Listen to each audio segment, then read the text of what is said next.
Seguimos con el desarrollo de nuestro estudio. Marcos capítulo 1.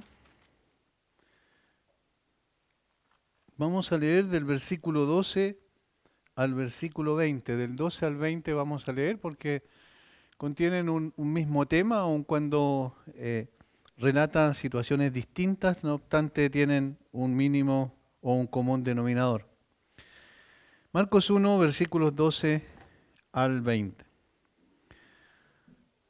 Y luego el Espíritu le impulsó al desierto y estuvo allí en el desierto 40 días y era tentado por Satanás y estaba con las fieras y los ángeles le servían. Después que Juan fue encarcelado, Jesús vino a Galilea predicando el Evangelio del reino de Dios, diciendo: el tiempo se ha cumplido y el reino de Dios se ha acercado. Arrepentíos y creed en el Evangelio. Andando junto al mar de Galilea, vio a Simón y a Andrés su hermano que echaban la red en el mar porque eran pescadores. Y les dijo Jesús: venid en pos de mí, y haré que seáis pescadores de hombres. Y dejando luego sus redes, le siguieron. Pasando de allí un poco más adelante, vio a Jacobo, hijo de Zebedeo, y a Juan su hermano, también ellos en la barca que remendaban las redes. Y luego los llamó, y dejando a su padre Zebedeo en la barca con los jornaleros, le siguieron. Si ustedes pueden apreciar en el texto, así a simple vista se puede notar, en el capítulo 1, versículos 12 al 20 que leímos, hay tres palabras que se repiten, que son es la misma palabra y se repite 3 veces, en otra forma de decirlo. Versículo 12, y luego, versículo 18, y dejando luego sus redes, versículo 20, y luego lo llamó. Y esto es propio del Evangelio de Marcos. Cuando nosotros hicimos la introducción general, mencionamos que esta palabra la repite mucho, alrededor de 18 veces en los primeros capítulos, y es una forma de poder mostrar el carácter de Marcos respecto a la forma que tenía de escribir. Él lo que quería hacer era mencionar las diferentes situaciones que ocurrían en la vida de Jesús, pero no introduciéndose mucho, no haciendo un desarrollo muy exhaustivo de las situaciones, sino principalmente apuntando a esto pasó y luego esto y luego esto y luego esto. Inmediatamente también significa la palabra. Y esto es lo que también marca la forma en que Marcos encara sus escritos. Este estilo condensado y de ritmo rápido es propio del evangelista. Él comienza su escrito con el ministerio de Juan el Bautista, el precursor de Cristo, primero haciendo referencia al anuncio profético del mismo y luego, en breves trazos de su pluma, apunta al contenido de su predicación, un llamado al arrepentimiento y una brevísima descripción de la dignidad, grandeza y poder del Mesías. Así podemos resumir los primeros 8 versículos. Primero, él describe a Juan el Bautista en cuanto a su anuncio profético, luego a su predicación. Y en la predicación tenía 2 partes esenciales, como dijimos, un llamado al arrepentimiento y una descripción de la grandeza del Señor Jesucristo, apuntando a Cristo como aquella persona en la cual debían colocar la vista las personas que iban tras Juan al escuchar su predicación digamos, en el borde del Jordán. A partir de allí, su mirada estará fija en aquel que anunció en la primera frase del Evangelio. Recuerdan que marcaba el tema en cuestión. Dijimos, principio del Evangelio de Jesucristo, Hijo de Dios. Eso es lo que dice. Principio del Evangelio de Jesucristo, Hijo de Dios. Ese es su tema. Y luego dice cuál es el precursor y, como hemos dicho, cuál es el tema en cuestión respecto al precursor, que era la persona de Jesús en cuanto a su grandeza, su dignidad. Ahora, inicia su tema respecto al Señor Jesucristo con la coronación del Rey, versículos 9 al 11. Aconteció en aquellos días que Jesús vino de Nazaret de Galilea y fue bautizado por Juan en el Jordán. Y luego, cuando subía del agua, vio abrirse los cielos y al Espíritu como paloma que descendía sobre él. Y vino una voz de los cielos que decía: tú eres mi Hijo amado, en ti tengo complacencia. Eso, si lo vemos desde la perspectiva del Rey, que la primera frase anuncia al Rey, al Hijo de Dios como tal, al Mesías, al Salvador, vemos que los reyes tenían un inicio de su coronación, es decir, cuando comenzaban su reinado se les coronaba y se hacía una ceremonia pública delante de todos sus súbditos para que pudiesen contemplar al nuevo rey quien comenzaba a ejercer su mandato. Ahora, en ese sentido, entonces, lo que hace Marcos es anunciar al heraldo del rey, el que venía, el que lo precedía, el que venía antes, sí preparaba la llegada del rey, anunciaba que el rey iba a venir, y este es Juan el Bautista, y luego comenzaba la ceremonia propiamente tal, que es la del bautismo en este caso, donde el Señor Jesucristo es ungido por el Espíritu Santo, que descendió como paloma sobre él, pero al mismo tiempo el Padre da testimonio del cielo de que Él es su Hijo amado y en el cual se complace plenamente. Ahora, inmediatamente lo que hace Marcos es saltar al otro episodio del Señor Jesucristo. Primero el bautismo, el ungimiento del rey y ahora al rey puesto a prueba. Y eso es lo que dicen los versículos 12 y 13. Esta es la gran prueba que inicia al rey al enfrentar al enemigo de Dios en el desierto. Sin embargo, es necesario observar previamente que Marcos pone dicho enfrentamiento en un contexto un poco más amplio, y por eso leímos del versículo 12 al 20, donde en 3 ocasiones aparece la palabra luego como indicativo de la celeridad de Marcos al resaltar 3 hechos que tienen un común denominador. ¿Cuál es? La autoridad de Jesús. Primero, sobre Satanás, versículos 12 al 13. Segundo, sobre su misión de proclamar el Evangelio para el perdón de los pecados, versículos 14 y 15. Y tercero, para mostrar su autoridad para llamar a sus colaboradores. En otras palabras, tenía autoridad sobre el enemigo de Dios, sobre Satanás, tenía autoridad sobre el pecado para poder perdonar el pecado a través de la predicación del Evangelio del Reino. Y tercero, tenía autoridad sobre los pecadores para no solo transformarles, sino llevarles a ser sus discípulos, sus instrumentos en la proclamación de la verdad. Ahora, damos un paso atrás y vemos la relación que tienen estos 3 hechos con lo que ha dicho hasta ahora en su escrito. Esta autoridad que el escritor resalta que tenía Jesús es debido a que era el Rey, el Mesías prometido, el Hijo de Dios. La primera frase del Evangelio. Por esa razón tenía que ser precedido por un heraldo que prepararía su llegada, versículos 2 al 8. Al mismo tiempo tenía que ser investido en el mismo inicio de su entrada. Ahí tenemos los versículos 9 al 11. De allí que fue coronado, ¿cierto? Y comisionado como un rey con una distinción muy importante. En su caso, el mismo Dios era el que lo colocaba en esa función. Para entonces, o de inmediato, enseguida, para destacar los sinónimos de la palabra luego, saltar a la autoridad real de Jesús en los versículos 12 al 20. Quiero hacer estos breves resúmenes para que ustedes vayan viendo cómo no es que Marcos llegue y tome cualquier cosa y las coloque allí de pronto, ¿cierto? Y comience a decir, mira, esto hizo Jesús, esto hizo Jesús, esto hizo Jesús, como si estuviesen completamente desconectados, sino que tiene una conexión, tiene una razón de ser. ¿Por qué tomó ese material y lo colocó en ese orden? Bueno, por estas razones que acabamos de ver. Entonces el rey es anunciado, el rey es ungido por el Espíritu Santo y coronado en ese sentido, en su primera coronación, y luego el rey tiene potestad o autoridad sobre todas las cosas, comenzando con la autoridad que tiene sobre el enemigo de Dios. En esta ocasión entonces nos abocaremos a examinar más de cerca la primera expresión de su autoridad, al enfrentar al enemigo más feroz y obtener una rotunda victoria, aunque conforme a su estilo, Marcos lo describe en un par de frases nada más. Miren cuán resumido es, cuán concreto es Marcos en la descripción de la tentación de Jesús. Y luego el Espíritu le impulsó al desierto, y estuvo allí en el desierto 40 días y era tentado por Satanás, y estaba con las fieras y los ángeles le servían. Si comparamos el relato de Marcos con el relato de Mateo y de Lucas, capítulo 4, versículo 1 al 11, en los dos casos, en el caso de Mateo y en el caso de Lucas son capítulo 4, versículo 1 al 11, es mucho más extenso como lo describe Lucas y como lo describe Mateo. Se dice cuáles fueron las tentaciones específicas en la última parte de su ayuno en el desierto. Marcos no dice que estaba ayunando en el desierto. Dice que estuvo 40 días y fue tentado por Satanás.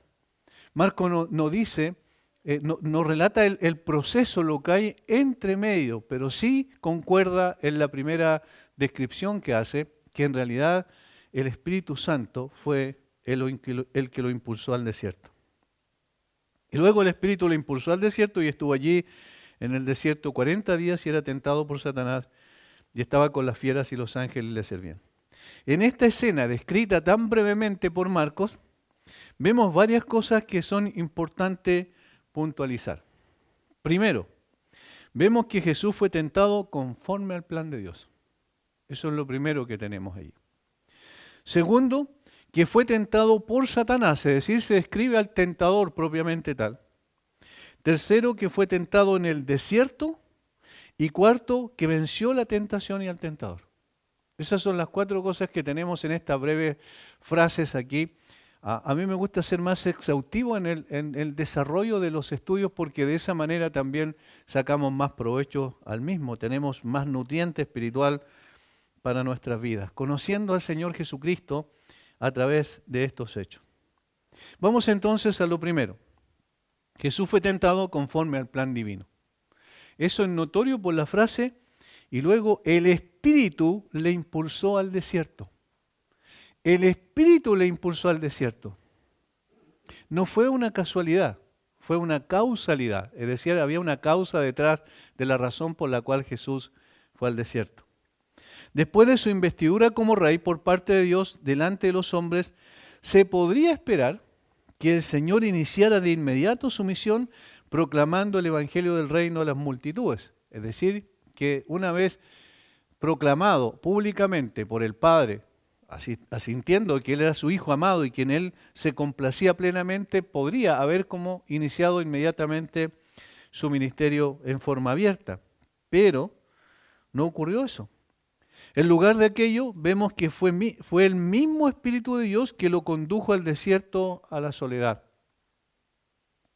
Recordemos que así como Marco describe a Jesús en su primera frase del Evangelio como Hijo de Dios, también es cierto que para cumplir su misión debía llegar a ser el varón de dolores experimentado en quebranto que Isaías anticipó 700 años antes en Isaías 53.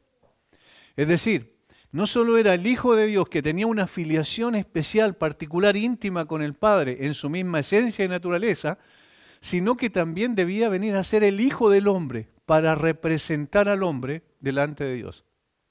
De lo contrario, su misión sería imposible. Pero para llegar a esa situación debía pasar por aflicciones, debía ser el siervo sufriente. ¿Recuerden que en la introducción de Marcos mencionamos esto?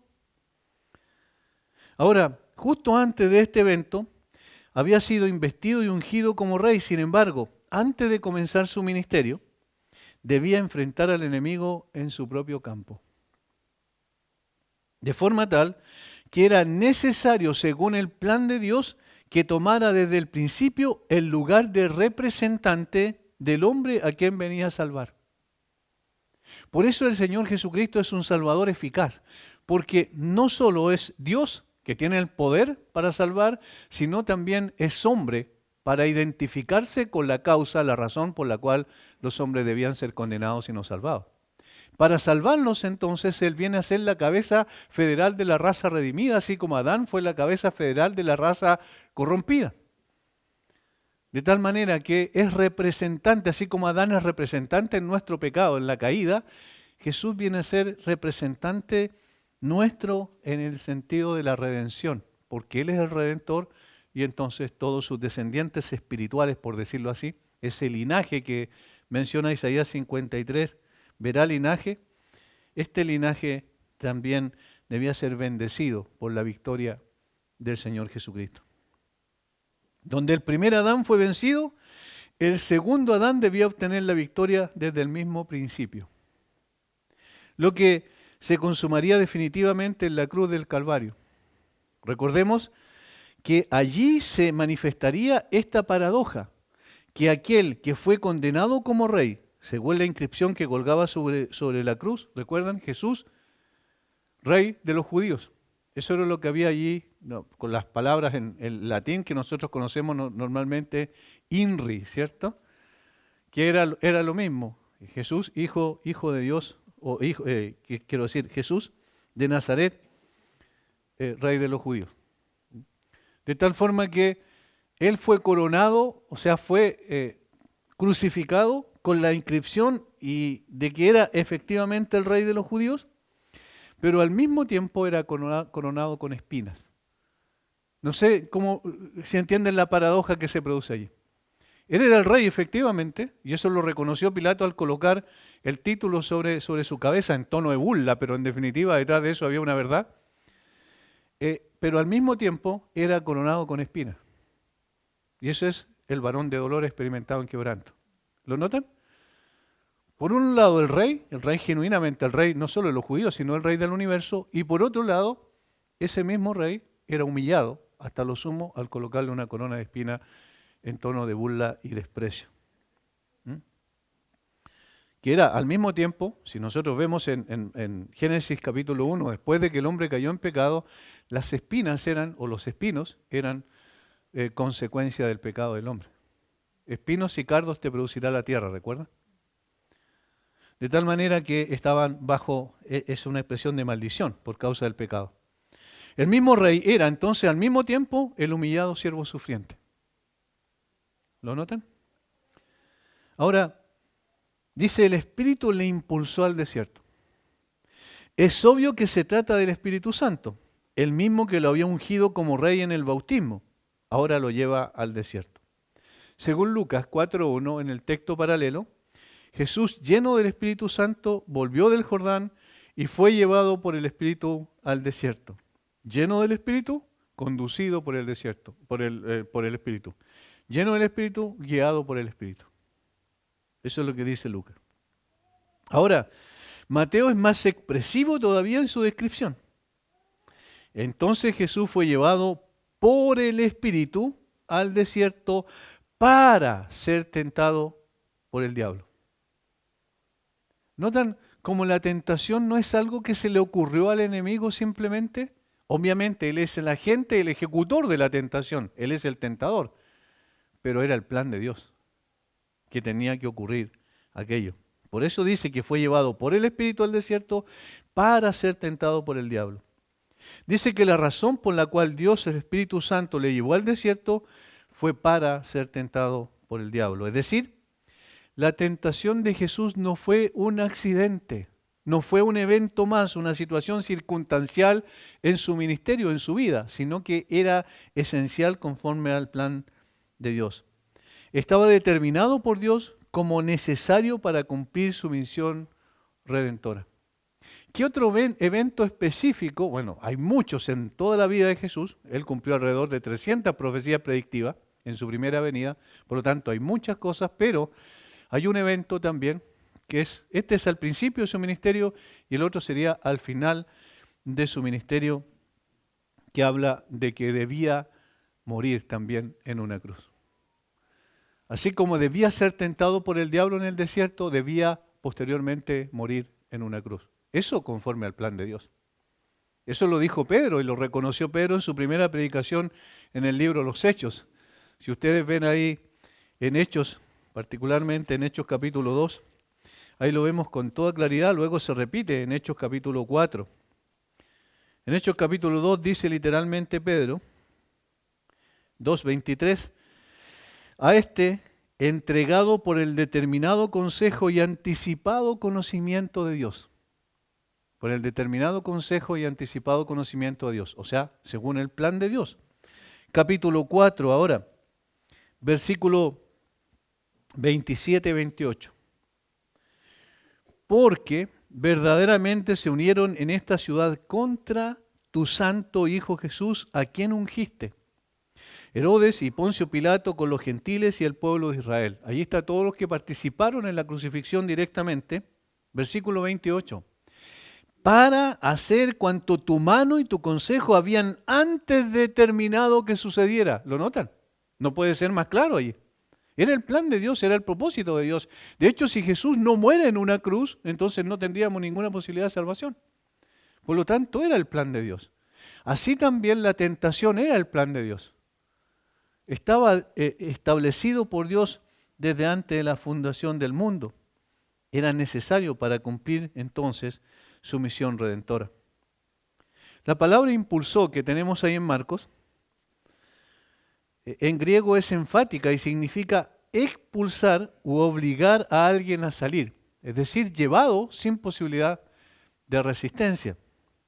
El verbo se ajusta al estilo dramático de Marcos y sin duda no sugiere que Jesús fuera resistente a la dirección del Espíritu. No está diciendo que fue obligado a ir, sino que simplemente él consintió en ir.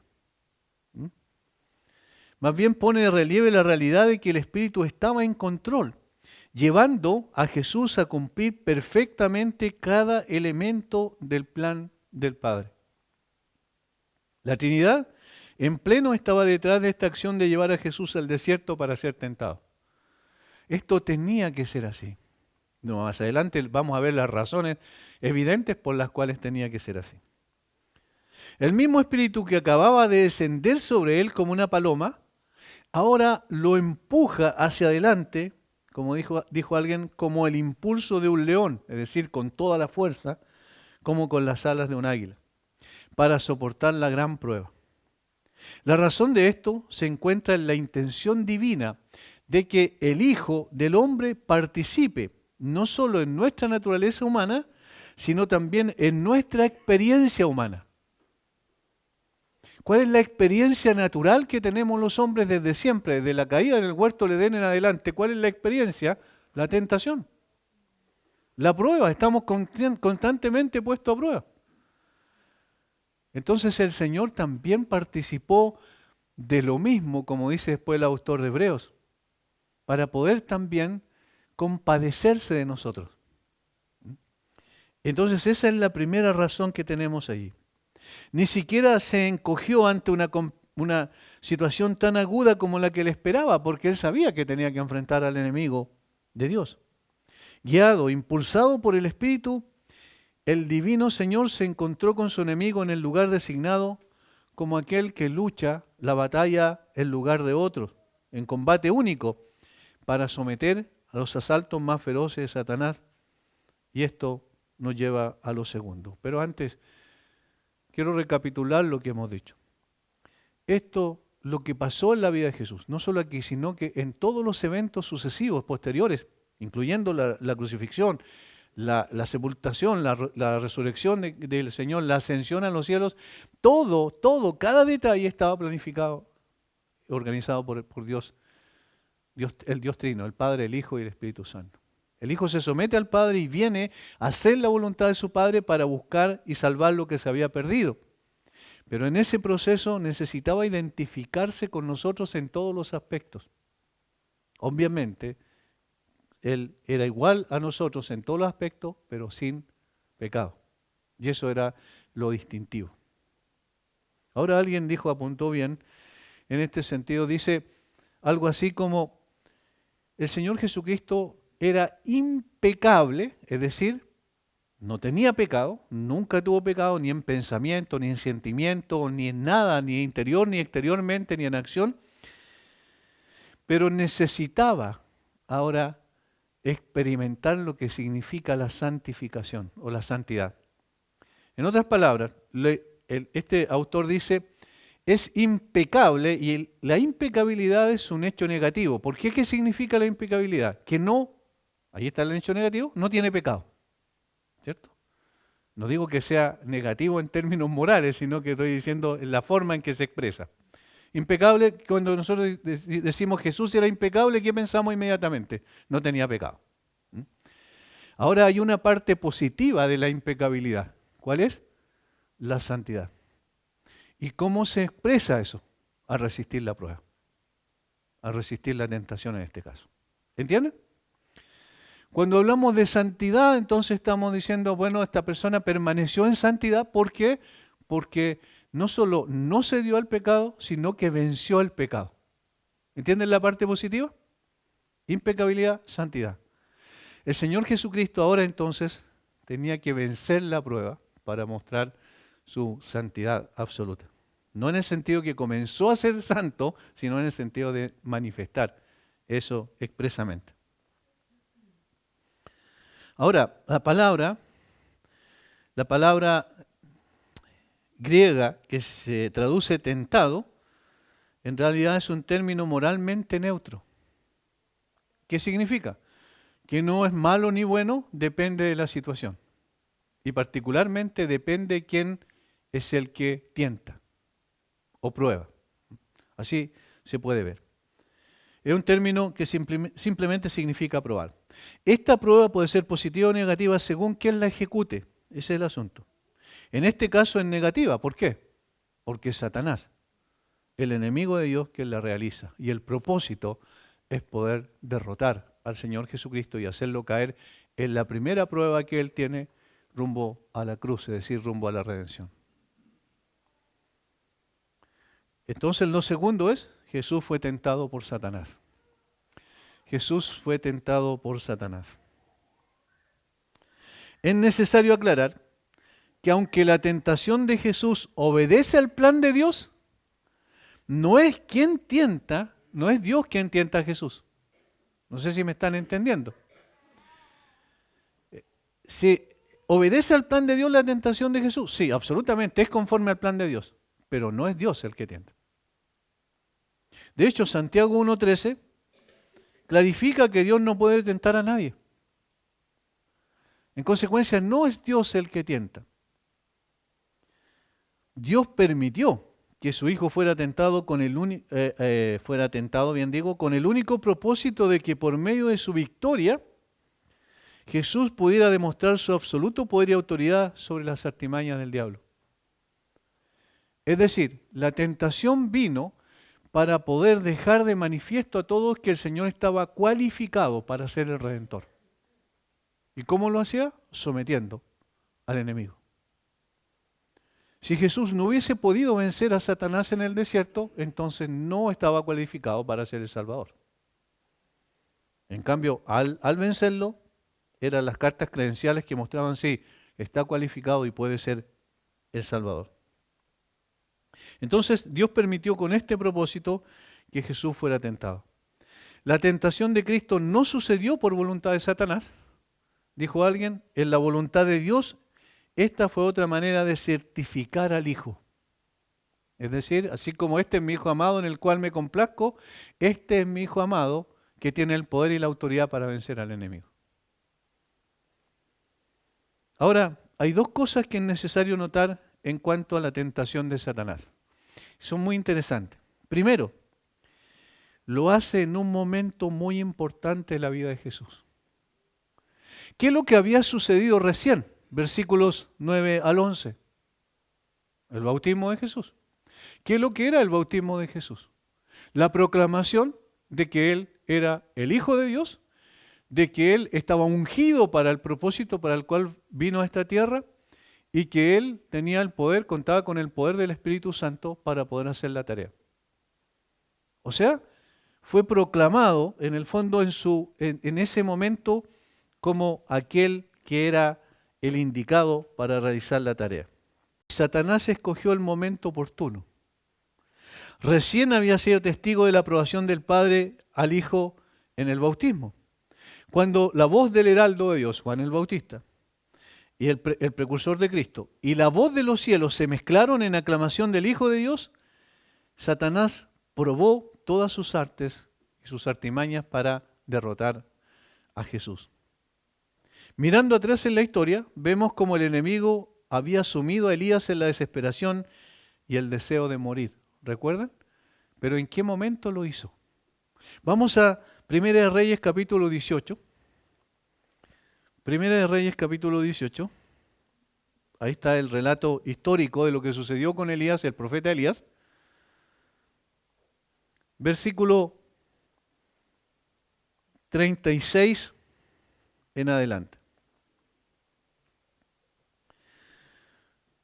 Cuando llegó la hora, de ofrecerse el holocausto, se acercó el profeta Elías y dijo: Jehová, Dios de Abraham. Aquí él está orando para que el Señor haga descender fuego del cielo y probar de esa manera que había un solo Dios verdadero, que no era Baal obviamente, sino era el Señor, y que él era el profeta del Dios verdadero. Ahora, Dios de Abraham y de Isaac y de Israel, sea hoy manifiesto que tú eres Dios en Israel. Allí está el primer propósito. Y que yo soy tu siervo. Segundo propósito. Y que por mandato tuyo he hecho todas estas cosas. Respóndeme, Jehová. Respóndeme para que conozca este pueblo que tú, oh Jehová, eres el Dios y que tú vuelves a ti el corazón de ellos. Entonces cayó fuego de Jehová y consumió el holocausto, la leña, las piedras y el polvo, y aún lamió el agua que estaba en la zanja. Viéndolo todo el pueblo se postraron y dijeron: Jehová es el Dios, Jehová es el Dios. Entonces Elías les dijo: prended a los profetas de Baal para que no escape ninguno, y ellos lo prendieron y lo llevó Elías al arroyo de Sison y allí los degolló. Eso es una victoria espiritual extraordinaria de un hombre común y corriente. Obviamente es la victoria que Dios le concedió, pero él era el líder. Él era el que estaba enfrentando a los profetas falsos de Baal. Y entonces cuando él clama al cielo, y eso fue evidente porque todas las personas lo vieron y lo escucharon, viene fuego del cielo y quema, consume completamente el holocausto. De esa manera estaba siendo probado que había un solo Dios en Israel y que él era el profeta de ese Dios. Tratemos de colocarnos en los zapatos de Elías, en las sandalias de Elías, no sé qué usaría en ese tiempo. Pero coloquémonos en la posición de él. ¿Cómo estaríamos nosotros en términos espirituales? En ese momento. ¿Indiferente? Bajo ninguna circunstancia. ¿Qué es lo que viene naturalmente a nuestro corazón? Dios, el Dios verdadero, atendió una oración en público y manifestó evidentemente a través de eso que escuchó mi oración y la respondió. O sea, estaba en la cúspide en sentido espiritual. Pero ¿qué es lo que ocurre en el capítulo 19 del mismo libro de Primera de Reyes? Versículo 1 en adelante. Acab dio a Jezabel la nueva de todo lo que Elías se había hecho y de cómo había matado a espada a todos los profetas. Entonces envió Jezabel a Elías un mensajero diciendo: así me hagan los dioses y aún me añadan, si mañana a estas horas yo no he puesto tu persona como la de uno de ellos.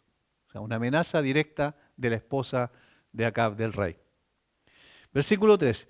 Viendo pues el peligro, se levantó y se fue para salvar su vida y vino a Beersheba, que está en Judá, y dejó allí a su criado. Y él se fue por el desierto un día de camino y vino y se sentó debajo de un enebro. Y deseando morir se dijo: basta ya, oh Jehová, quítame la vida, pues no soy yo mejor que mis padres. ¿Qué pasó? ¿En qué momento Satanás zarandeó a Elías? No sé si están viendo la relación. En el momento de la mayor victoria espiritual que tuvo como profeta. ¿Lo notan? Fue inmediatamente después de que el fuego del cielo respondiera a la oración del profeta y quedara constancia que él era el profeta del único Dios verdadero. Es decir, el enemigo utiliza ciertas artimañas que siempre hace, que por de alguna manera la metodología que utiliza siempre es la misma. Cuando estaba arriba, Elías lo bajó inmediatamente al atacarlo ahí en el desierto y finalmente llevarle a la depresión terrible que se manifestó en la vida del profeta. Ahora miramos hacia adelante. Y tiempo después somos testigos de cómo el propio Satanás degradaría a Pedro, uno de los discípulos del Señor Jesucristo. Y eso ocurrió en Mateo 16, 16, otra vez después de una, entre comillas, gran victoria de Pedro. Es decir, cuando estaba en la cúspide otra vez, del punto de vista espiritual. Capítulo 16, versículos 16 y 17. Esta es la victoria de Pedro. El Señor Jesús le preguntó: ¿quién dicen los hombres que es el Hijo del Hombre? Y ellos dijeron: bueno, algunos dicen Elías, otros dicen que es Jeremías o alguno de los profetas, o Juan el Bautista, que había resucitado, según los dichos que se habían en ese tiempo. Versículo 15. Y él les dijo, ¿y vosotros quién decís que soy yo? A los discípulos le está hablando. Respondiendo Simón Pedro dijo, tú eres el Cristo, el Hijo del Dios viviente. Entonces le respondió Jesús, bienaventurado eres Simón, hijo de Jonás, porque no te lo reveló carne ni sangre, sino mi Padre que está en los cielos. Bienaventurado eres Simón. Es decir, eres bendecido de una manera particular más que todos, porque mi Padre te reveló cuál es mi verdadera identidad. Más adelante, versículo 19, a Pedro le dice, a ti te daré las llaves del reino de los cielos, y todo lo que atares en la tierra será atado en los cielos, y todo lo que desatares en la tierra será desatado en los cielos. Y allí cuando está hablando de la llave, obviamente no está hablando de que Pedro tenía la autoridad sobre la vida y la muerte de las personas y sobre la salvación o la perdición de las personas, sino que Pedro iba a ser el que iba a abrir la puerta de la salvación a los judíos, Hechos capítulo 2, y Pedro iba a ser el que iba a abrir la puerta de la salvación a los gentiles, Hechos capítulo 10. Ahora, ¿no era un honor grande ese? ¿No era una extraordinaria bendición? Que Dios quisiera comunicarse con Pedro y con ninguno de los otros apóstoles y le dijera, mira Pedro, tú eres bienaventurado, eres bendecido en forma particular y además yo te daré las llaves para que tú seas el primero que abra la puerta de la salvación por medio de la predicación del Evangelio a los judíos y a los gentiles. En ese momento todo iba bien. Versículo 21 del mismo capítulo 16. Desde entonces, quiero decir, comenzó Jesús a decir a sus discípulos que le era necesario ir a Jerusalén y padecer mucho de los ancianos, de los principales sacerdotes y de los escribas, y ser muerto y resucitar al tercer día. Entonces Pedro, tomándolo aparte, comenzó a reconvenirle. Esa palabra en el original es muy fuerte. Comenzó a reconvenirle, lo retó, así como nosotros usamos la palabra. Y le dijo, Señor, ten compasión de ti, en ninguna manera esto te acontezca. Y el Señor Jesucristo vio lo que había detrás de eso. Pero él, volviéndose, versículo 23, dijo a Pedro, quítate de delante de mí, Satanás, como si era Pedro. Pero ¿a quién vio el Señor detrás de la escena? A Satanás. ¿Cuál es la razón? Me eres tropiezo porque no pones la mira en las cosas de Dios sino en la de los hombres. Tú pones la mira en las cosas de la tierra, en las cosas que tú tienes frente a tus ojos, pero no colocas la vista en las cosas de Dios, que es el plan de Dios que yo vaya allá y muera en esa cruz. ¿Lo notan? Es decir, su más grande fracaso, Elías lo tuvo en su más grande victoria. Después de su más grande victoria. El más grande fracaso de Pedro lo tuvo después de su más grande victoria también. Por lo tanto, eso llama la atención.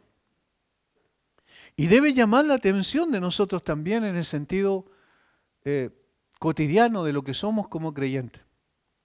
Podemos estar en la cúspide en un sentido de apreciación humana nada más nosotros, porque nos está resultando todo bien en lo espiritual y tenemos una comunión íntima con Dios y estamos contentos y disfrutamos de la oración y disfrutamos de muchas cosas y podemos creer que estamos entonces casi por sobre la tentación. ¿Quién nos va a tentar? Si yo estoy tan bien. Estoy orando todos los días, estoy leyendo la palabra todos los días, disfruto de hablar del Señor Jesucristo con otras personas. Es maravillosa mi situación espiritual. Ahora, como alguien cuando se le pregunta cómo estás, espiritualmente bien, dicen las personas. Cuando estamos en esa posición, estamos en una posición también de mucha debilidad.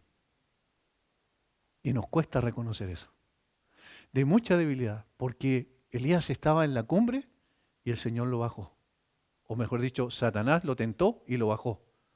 Y el Señor tuvo que levantarlo nuevamente. Pedro también estaba en la cúspide, por ahí arriba, porque reconoció correctamente a Jesús por la obra de Dios en su corazón, y ahora estaba siendo un instrumento en las manos de Satanás. Qué increíble cómo se pasa de un extremo a otro, con una facilidad tremenda. Estos son los métodos de Satanás. ¿Qué es lo que hizo con el Señor Jesucristo? ¿Cuándo lo tentó? ¿En qué momento? Precisamente cuando todavía la voz de que era el Hijo de Dios resonaba en los oídos de Jesús. Dijo, ahora está la oportunidad para poder tentarlo. Ahora lo puedo vencer. Obviamente esto nos enseña que Satanás odia cuando Dios es exaltado. Porque ¿qué es lo que hace el Padre al decir este es mi Hijo amado en el cual tengo complacencia? Está reconociéndolo públicamente como aquel que el Señor, con el cual tenía una relación, el Padre íntima, permanente y además que satisfacía absolutamente al Padre. Por medio de un instrumento, como en el caso de Elías y Pedro, por medio de la aclamación de su Hijo unigénito, Dios es aclamado. ¿Quién fue aclamado cuando descendió fuego del cielo? Dios, aclamado. ¿Quién fue aclamado también cuando Pedro dijo, tú eres el Cristo, el Hijo del Dios viviente? No te lo reveló carne ni sangre, sino mi Padre que está en los cielos te lo reveló. Dios fue aclamado. En los tres casos su ataque viene entonces con más virulencia cuando Dios está siendo exaltado. Por eso una persona que se llame creyente, por ejemplo, y que vive como el mundo, Satanás nunca lo va a tentar. Si lo tiene ya en sus manos. Pero una persona que quiere vivir piadosamente en Cristo Jesús va a recibir el ataque más artero de Satanás. Del mismo modo nos enseña que el enemigo atacará a los creyentes cuando más han sido usados por Dios, en su tiempo de mayor notoriedad desde la perspectiva espiritual, en el desarrollo de su servicio al Señor. El enemigo no ha cambiado su método. Esto es lo primero. Lo segundo que es necesario observar. Podemos apreciar que Satanás escogió el momento de más debilidad del Señor también. ¿Cómo es esto? Bueno, ahora lo explico. Marcos nos informa que Satanás estuvo durante un largo periodo de tiempo tentando a Jesús. Noten, versículo 13. Y estuvo allí en el desierto 40 días y era tentado por Satanás. Miren lo que dice. Estuvo 40 días y era tentado por Satanás. Cuando al final, no, en todo el proceso. Lo estuvo tentando en todo el proceso y al final atacó con más fuerza. Es decir, conocía lo que estaba pasando con el cuerpo de Jesús, porque ¿qué nos dice el resto de los evangelistas al respecto? Es decir, Mateo y Lucas particularmente, y ahora vamos a citar a Mateo esencialmente.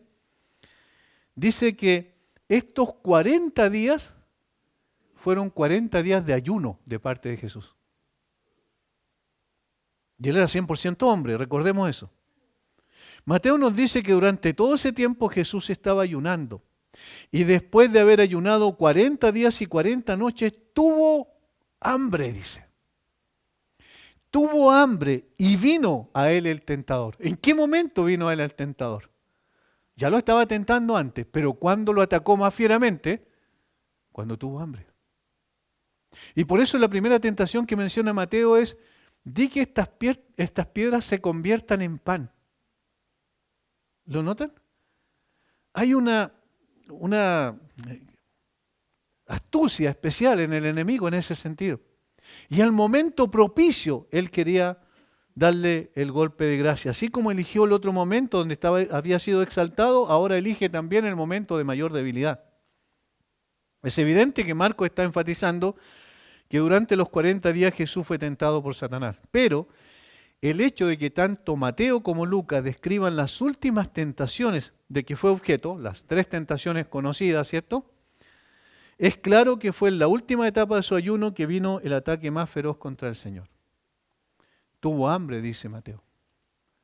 Obviamente, después de un prolongado ayuno estaba en la parte más frágil de su resistencia, casi 6 semanas de ayuno.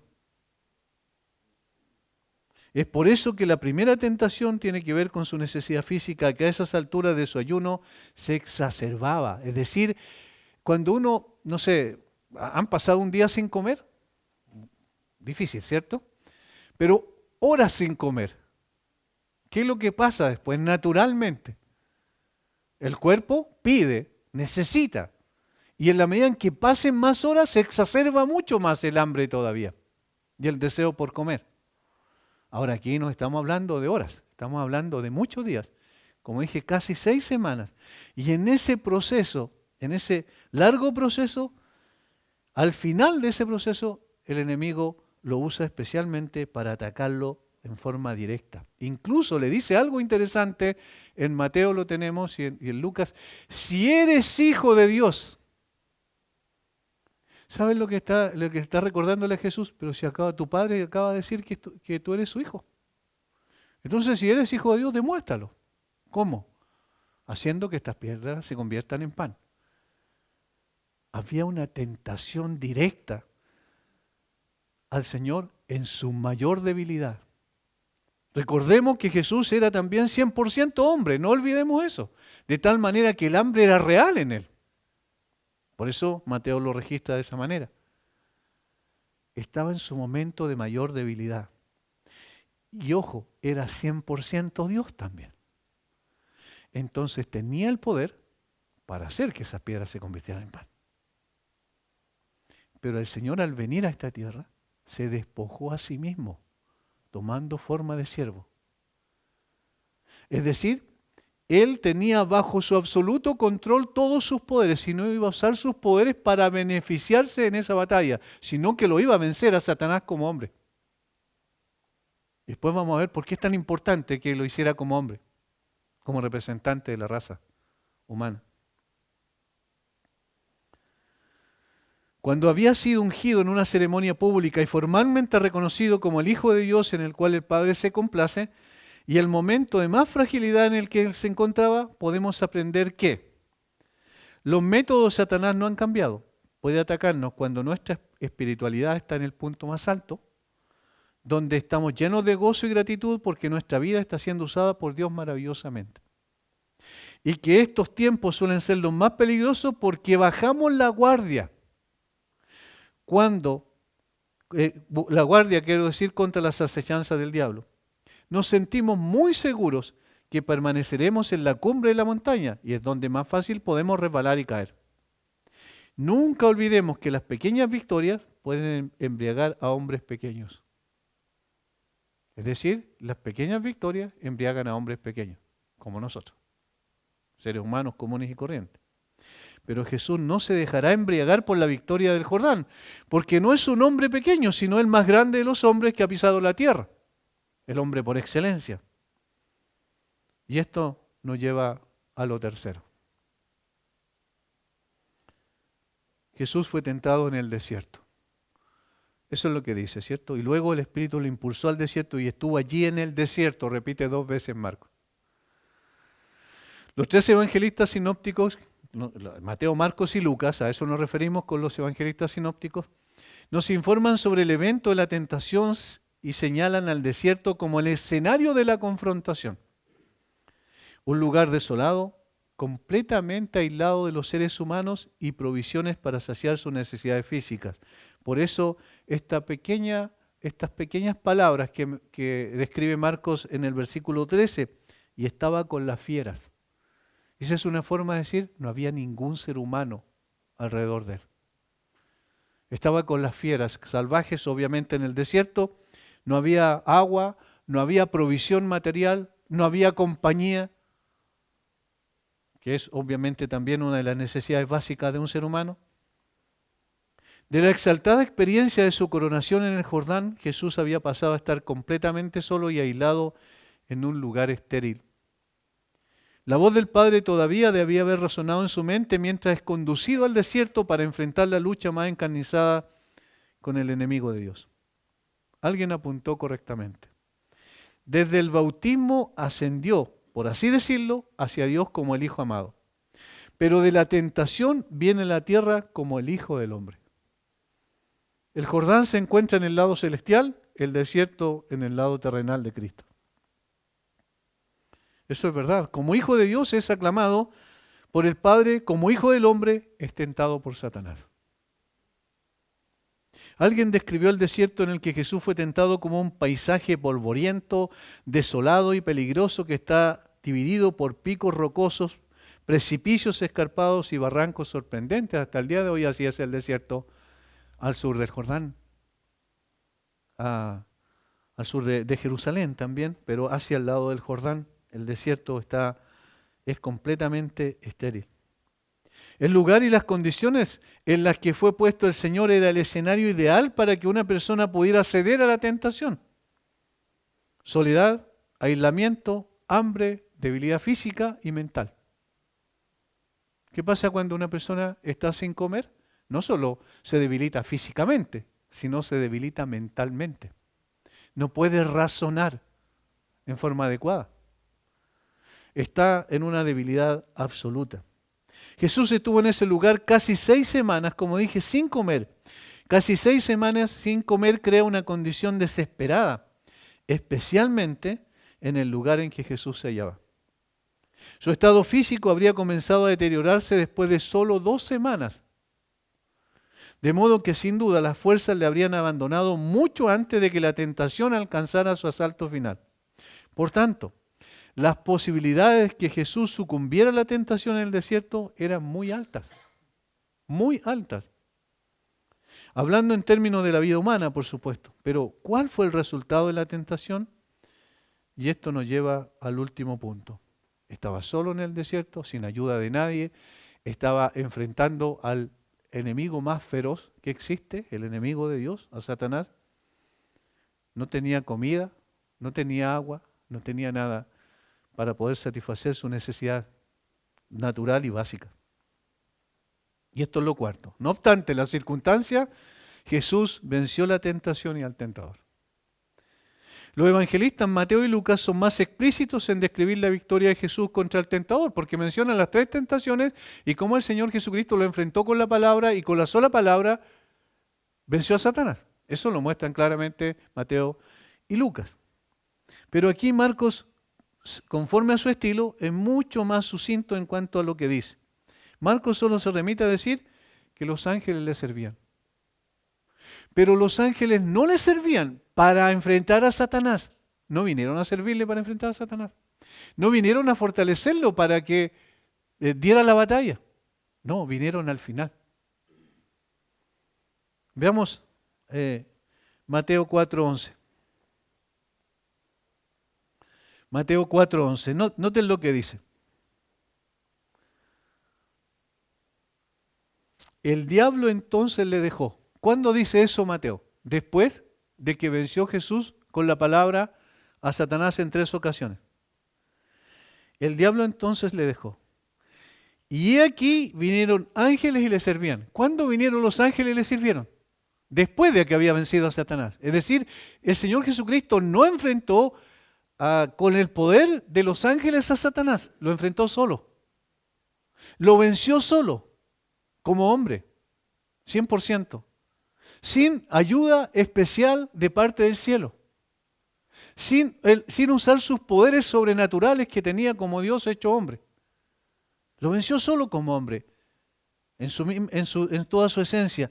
Y después de eso, los ángeles le servían. ¿Qué es lo que entonces describió aquí Marcos?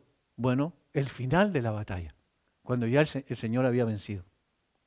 Por tanto, lo registrado sucintamente por Marcos, conforme a su estilo, se refiere a la victoria de Jesús contra todo pronóstico que podríamos hacer respecto a las condiciones deplorables en cuanto al escenario de la tentación.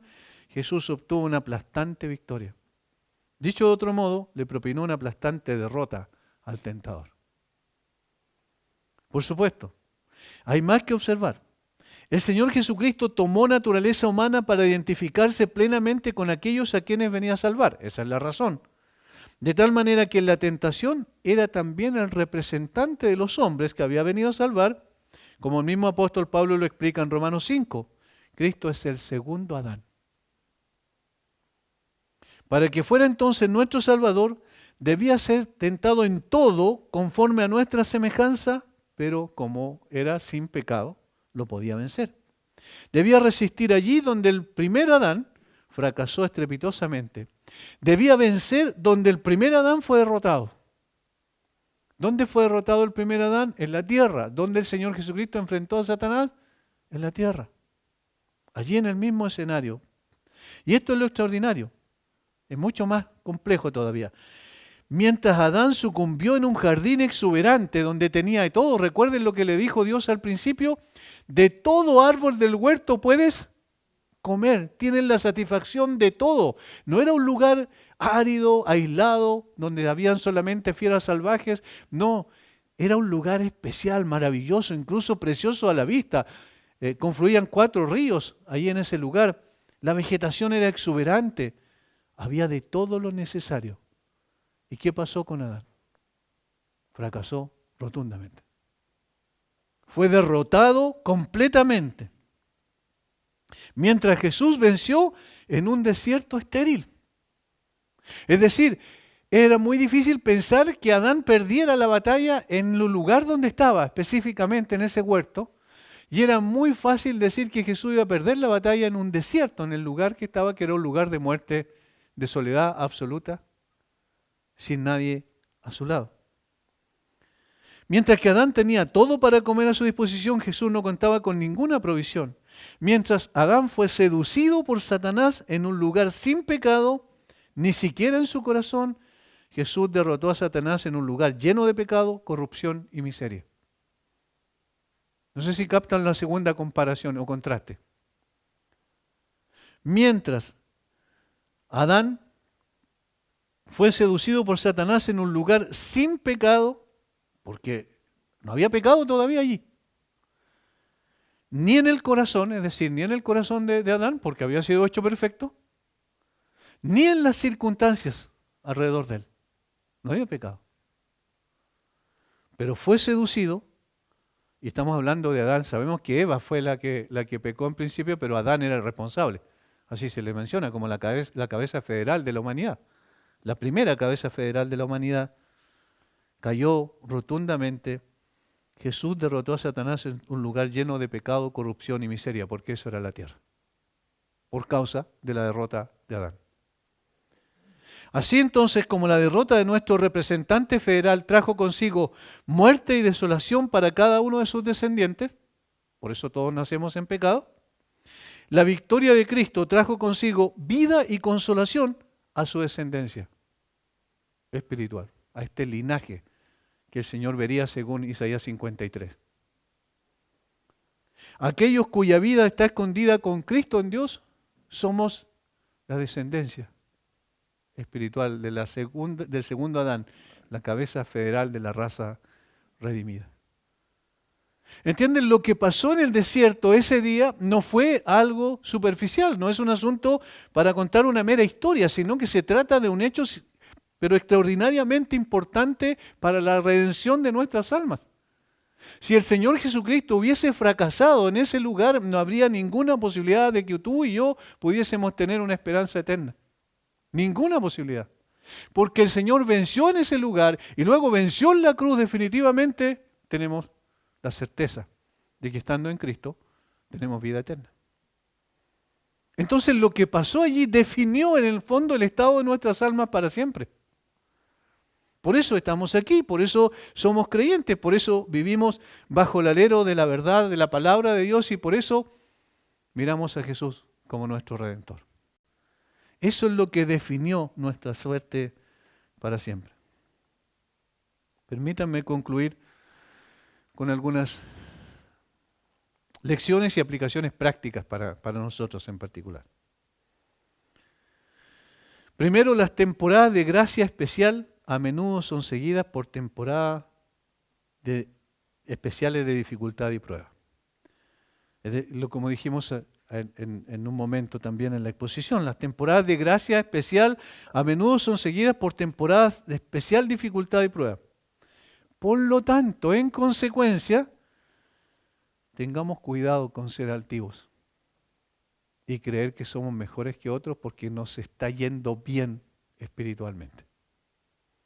Al contrario, tenemos que tener mucho más cuidado en esos momentos.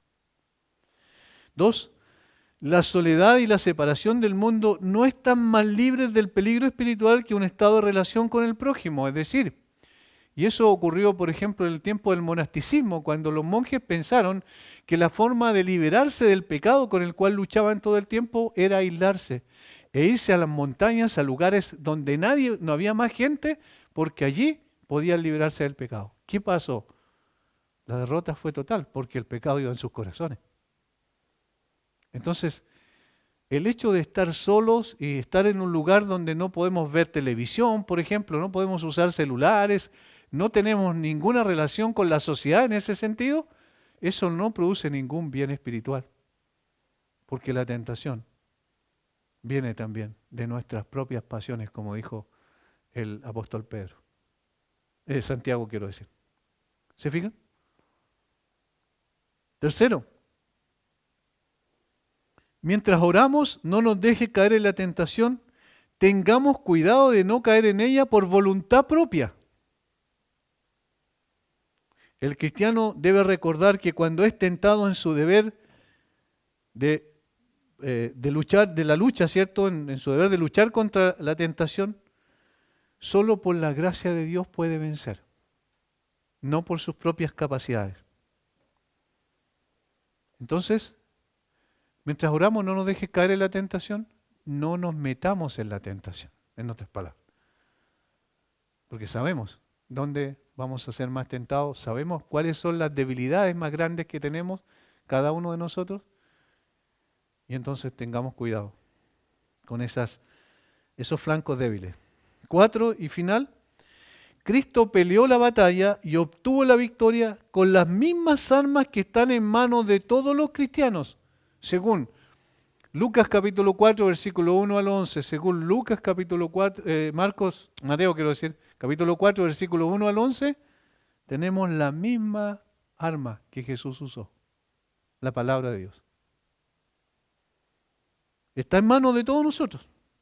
Y ahora, entonces, debemos enfrentar esa tentación con la palabra de Dios. Jesús venció con ella, nosotros también podemos tener victoria con ella.